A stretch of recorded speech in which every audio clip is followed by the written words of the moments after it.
वालेकुम नाज़रीन, मैं हूँ आयशा रहमान और आप देख रहे हैं मेरा फेसबुक और यूट्यूब चैनल। नाज़रीन, अमीर बालाज के केस में बहुत ही अहम डेवलपमेंट्स हैं। सबसे पहले ये कि अगले चंद ही दिनों में, ये चंद ही घंटों में पुलिस बड़ी एक अहम प्रेस कॉन्फ्रेंस करने जा रही है सारे केस के हवाले से। इसके साथ साथ ये कि गोगी भट्ट के हवाले से ख़बरें आ रही थी कि वो गिरफ़्तार हो चुका है, लेकिन इस वक्त वो गिरफ़्तार नहीं हुआ। लेकिन पुलिस जो है वो दुबई पहुँच चुकी है तीफ़ी भट्ट के पीछे।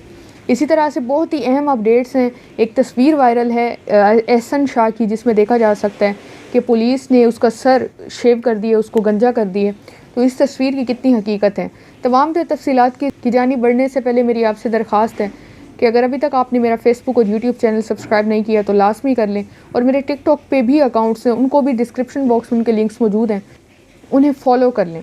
सबसे पहले खबर की जानी बढ़ते हुए तो नाज़रीन मैं आपको बताती चलूँ, काली वीगो का जिक्र हुआ था और मैंने गुज़िश्ता वीडियो में आपको बताया भी था।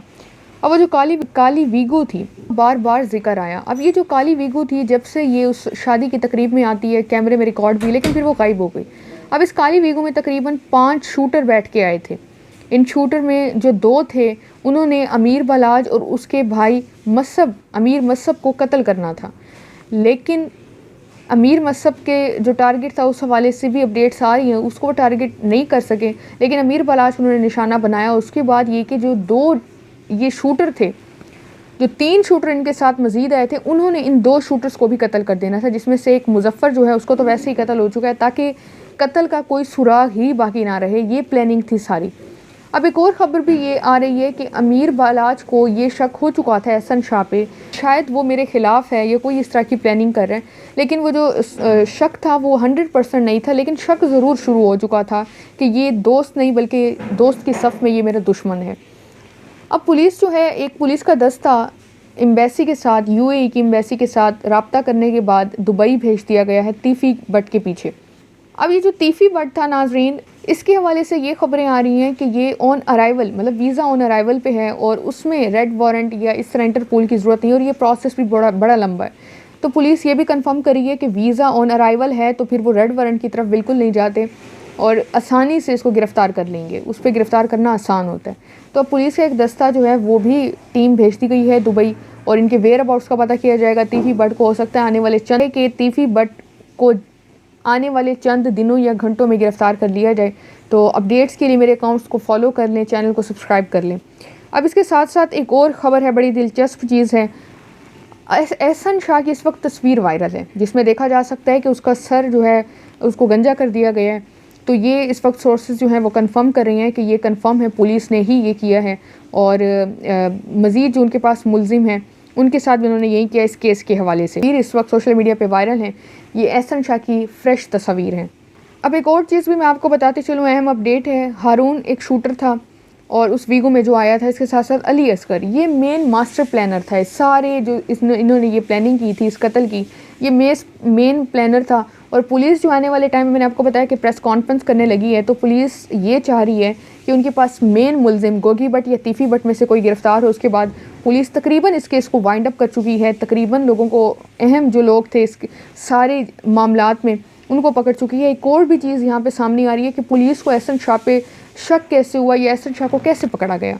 तो एक और चीज़ पुलिस ये बताती है कि एहसन शाह जब जनाजे पे आया था, तो उसने वहाँ पे एक बात ऐसी कर दी थी जिसकी वजह से पुलिस को शक हुआ। असल में नाज़रीन, जब ये जनाजा था, तो आप सबको मालूम है जब से ये कत्ल हुआ तब से ही पुलिस और पूरे लाहौर में एक अफरा तफरी का समा था, लोग बड़े परेशान थे, और ये हाई प्रोफाइल केस है। इस वक्त प्रॉपर दबाव है ऊपर से पुलिस पे कि वो जल्द अज जल्द इस केस को रिज़ॉल्व करें। अब पुलिस ने अपने सिविल जो नौजवान थे उनको तैनात किया, अपने अफसरों को, और सिविल कपड़ों में, ताकि एक तो माहौल इस तरह का अगर कोई होता तो उस पर वो काबू पा लें। दूसरा, लोगों के ख्यालात क्या हैं यहाँ पे, उसको जानने के लिए भी पुलिस ने सिविल कपड़ों में अपने लोग तैनात किए, और वहाँ पे फिर एहसन शाह ने ऐसी बात की जिस पे उनको इस पर ज़्यादा शक हो गया। एक और चीज़ भी नाज़रीन मैं आपको बताती चलूँ, तो गोली लगने के हवाले से बातें हो रही थी।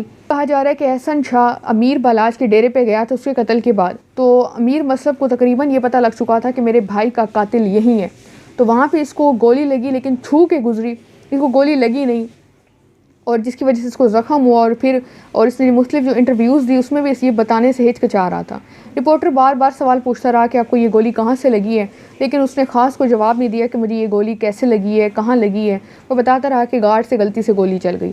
तो ये एक्सक्लूसिव अब तक की इन्फॉर्मेशन है। गोगी भट्ट को भी गिरफ़्तार करने की कोशिश की जा रही है और उस अहम कुक को, खान सामे को, तीफ़ी भट्ट के, उसको भी गिरफ़्तार किया गया, जिसने मज़ीद कन्फर्म किया कि एहसन शाह की तीफ़ी भट्ट से मुलाकातें थीं।